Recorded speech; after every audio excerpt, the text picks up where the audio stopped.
카카오 데이터 센터 화재 이후 데이터 센터 산업 전반에 대한 규제 움직임이 가속화하고 있습니다. 데이터 센터가 전 세계적으로 요즘 각광받고 있는 산업인데 화재 잡으려다 성장의 발목까지 잡게 되는 게 아닌가 우려가 나오고 있습니다. 정재용 기자 나와 있습니다. 정 기자, 기존까지 우리가 이제 데이터 센터 얘기를 할 때는 주로 이제 서버용 D램 얘기할 때, 반도체 관련해서 얘기할 때 주로 거론을 많이 했었는데 이번에는 이제 데이터 센터 산업 자체를 우리가 이번에 다루게 됐습니다.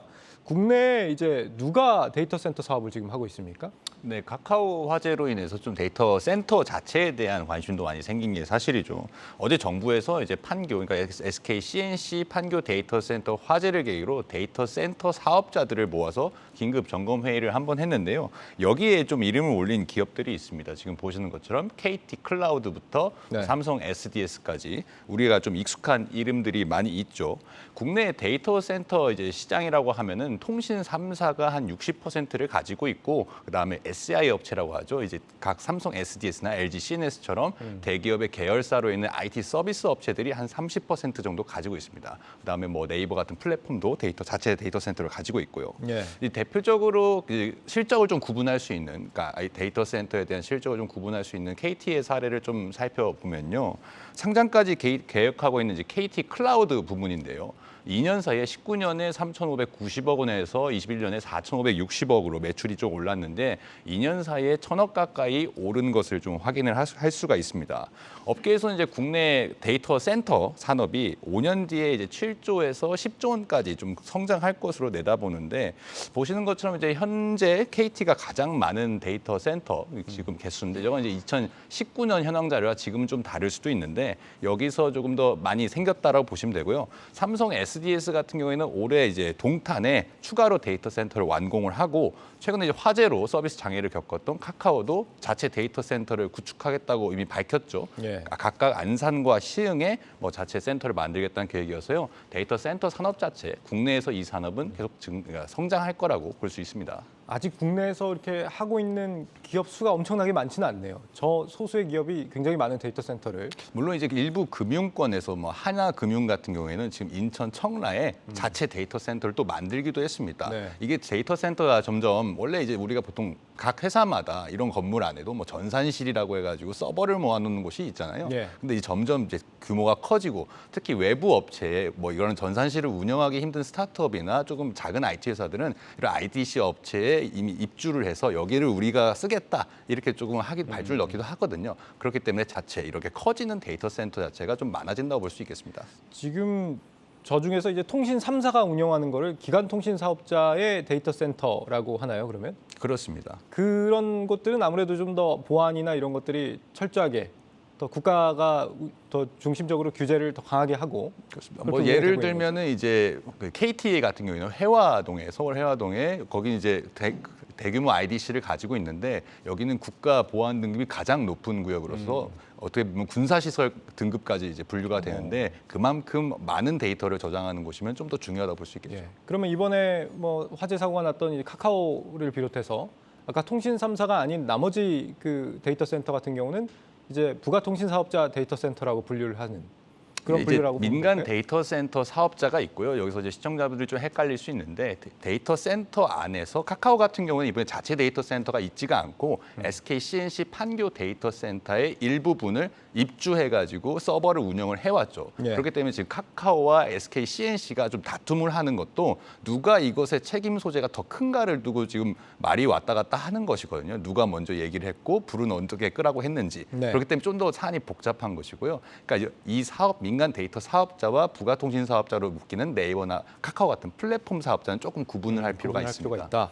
그런데 이 데이터 센터를 지을 때 요즘은 하나를 지어도 좀 크게 짓는 추세라면서요. 왜 그런 겁니까? 그렇습니다. 이제 보통 서버 10만 대, 이번에 SK CNC 같은 경우에는 카카오가 담당하는 게 한 3만 2천 대 정도였죠. 근데 서버 10만 대 이상 들어가는 데이터 센터를 하이퍼스케일 데이터 센터라고 부른다고 합니다. 예. 최근 5년간 이제 전 세계적으로 뭐 코로나19 비대면 사회를 거치면서 이런 서버 용량, 그러니까 뭐 트래픽이 엄청나게 증가를 했잖아요. 그래서 5년 사이에 600여 개의 데이터 센터가 전 세계적으로 새로 지어졌다고 하는데 있는데 그 가운데 이제 절반 이상이 이렇게 서버가 10만 대 이상 들어가는 하이퍼스케일 데이터 센터였다고 합니다.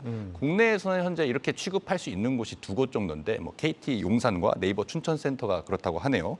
카카오도 이제 새로 짓겠다고 밝힌 안산과 시흥도 서버 한 12만 대 이상을 수용할 수 있는 대규모로 좀 짓겠다고 하는데 예. 왜 이렇게 데이터 센터가 점점 커지냐? 좀 원인을 따져보면은 더 많은, 그러니까 서버 용량이 점점 많아지고 자체적으로 우리 기업이 쓰는 데이터 센터도 있지만 이걸로 또 사업을 벌일 수 있거든요. 그러니까 네이버 클라우드나 아니면 KT 클라우드도 다른 기업의 물량을 받아와서 여기 입주를 주는 것이죠. 그러니까 여러 가지로 활용할 수 있기 때문에 추가 서버 증량이 좋고 또 예를 들어서 이제 서버에서 하나의 데이터를 저장하는데 복수로 저장해야 하는 경우도 있거든요. 예. 좀 보안 백업을 위해서 이런 경우를 위해서 좀 더 데이터 센터를 크게 짓는다고 합니다.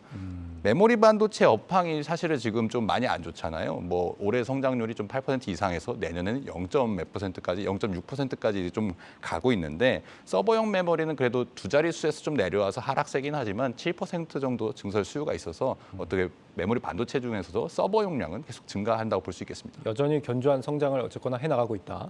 지금 대형화를 그러니까 해야 그러니까 한 데이터 센터 안에 여러 이제 업체를 둔다. 이 얘기는 그 업체들 간에 어떻게 좀 데이터 교류 같은 것도 좀 활성화가 되고 그 기업들 간의 어떤 교류를 더 원만하게 해주는 앞으로 좀 그런 면에서는 경쟁력이 있다라고도 볼 수가 있겠습니다. 그렇습니다. 이제 금융사 같은 경우 대표적인데 금융이 사실은 조금 더 이런 뭐 비교의 경중을 따질 수는 없겠지만 좀 더 중요한 데이터라고 볼 수 있잖아요. 그래서 금융사 같은 경우는 자체적으로 전산실을 두고 그 이후에 뭐 DR 센터라고 해가지고 뭐 다른 IDC에게 백업 데이터를 서버를 준다든지 이런 식으로 좀 운영을 하고 있습니다. 예, 요즘은 이제 M2M이라고 하죠. 머신 투 머신.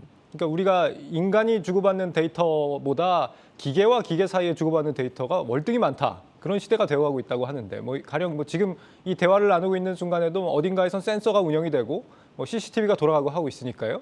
이런 식으로 데이터를 엄청나게 많이 쓰기 때문에 앞으로 뭐 자율주행차라든지 뭐 AI 같은 게 개발이 된다 그러면은 갈수록 더 이 데이터 센터의 수요 더 늘어날 수밖에 없다 이런 예상이 드는데 어떻습니까? 그렇습니다. 이제 서버 용량이 증설하는 거는 사실은 뭐 코로나19가 왜 비대면사의 서버 용량이 증설했냐라는 의문과 똑같은데요. 그만큼 우리가 뭐 영상, 유튜브에서 뭐 4K 영상을 더 고화질의 영상을 많이 찾고 또 5G 통신이 대중화가 되면서 더 많은 영상을 교류할 수가 있게 됐죠. 앞으로 뭐 5년, 10년 뒤에는 6G까지 위성 통신까지 하게 될 텐데 그렇게 되면 더 많은 용량을 소화하고 그것을 저장해야 하고 그 데이터들을 어떻게 또 백업을 시켜야 하고 네. 이런 것들이 생기기 때문에 이 서버 수요에 대한 것은 계속 증가할 수밖에 없다고 보는 게 전문가들의 시선입니다. 예. 자, 이렇게 지금 데이터 센터의 어떤 성장성 굉장히 좀 유망해지고 있는 이런 상황에서 지금 당정이 데이터 센터 화재 문제 이후에 지금 칼날을 강하게 들이밀기 시작했습니다. 일단 이번 화재 원인으로 배터리 문제가 거론이 되고 있죠. 그렇습니다. 이제 전기차에도 많이 쓰고 있는 리튬이온 배터리가 좀 문제가 됐는데 사실 지금 아직까지 화재 원인이 정확하게 나온 것은 아니기 때문에 지금 추정하는 것은 UPS에서 이제 ESS 에너지 저장 장치가 좀 문제됐다고 하죠. 이제 ESS라는 건 사실 다수의 배터리를 모아놓는 그런 뭐 집합체라고 보시면 되는데 여기에서 이제 배터리가 화재가 나면은 데이터 센터가 이제 피해가 크니까 리튬이온 배터리가 좀 위험한 거 아니냐는 뭐 시각도 일부에서는 제기가 되고 있습니다. 그런데 이제 업계에서는 사실 이거는 말도 안 되는 주장이라고 좀 받아치고 있고요.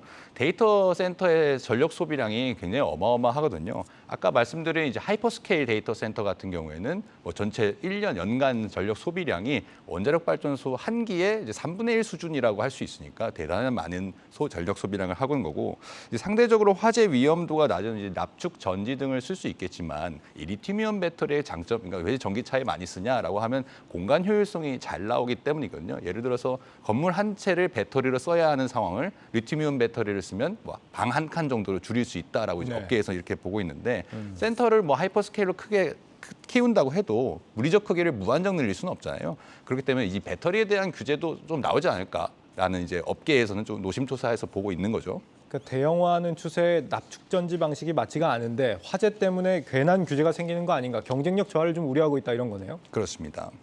그래서요. 그래서 이제 현실적인 좀 대책이 필요하다는 건데 아까 말씀드린 건 정부 여당에서 사실 더 많이 이제 리튬이온 배터리도 있지만 더 많이 주장하는 것은 이제 2년 전에 하려다가 실패했던 이제 국가 재난 안전 시설로 관리를 해야 한다 이런 주장이 좀 더 나오고 있습니다. 예. 지금 뭐 지상파 방송국이나 일부 뭐 종편 시설 그다음에 기간 통신 사업자 우리가 말하는 통신 사업자들은 이런 것에 해당하다는데 재난 시설이 되면은 이제 뭐 관련 공무원이 상시로 출입을 하게 되고 또 재난 관련해서 수시로 보고를 하게 되고 또 이제 뭐 문제가 발생했을 때 매출의 3%까지도 과징금을 매길 수 있다라고 하거든요. 그렇기 때문에 지금 정보통신 기반 보호법에 따라서 이미 규제를 받고 있는 뭐 통신 데이터 센터나 플랫폼 사업자들, 부가통신 사업자에게 또 이중 규제를 하는 것 아니냐 이런 의문의 시선도 좀 있고요. 실제로 데이터 센터 같은 경우에는 과기정통부의 정부 인증을 그리고 금감원에서는 전자금융 인증을 또 받아야 됩니다. 당연히 소방청한테는 소방설비 기준 구조 등을 적합력을 판단받는데 이번 화재에서 좀 중요한 것은 이미 우리가 갖추고 있는 이런 규제들이 제대로 잘 적용이 되고 있는가를 먼저 확인을 해야 하는 것이고요. 그 다음에 제도적 보완을 해야 한다고 전문가들은 좀 입을 모아 얘기하고 있습니다. 네. 지금 글로벌 데이터 센터들 굉장히 잘 구성이 돼 있다 이런 얘기가 나오는데 우리나라 지금 데이터 센터는 수준이 어느 정도나 올라와 있습니까?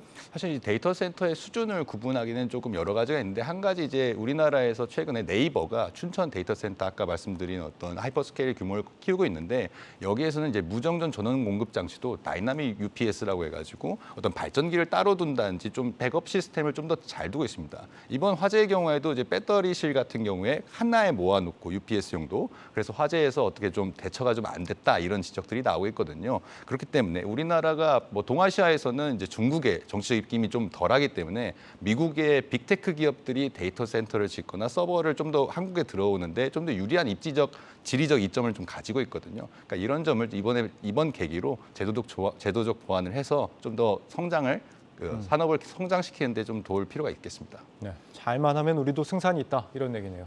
정재용 기자였습니다.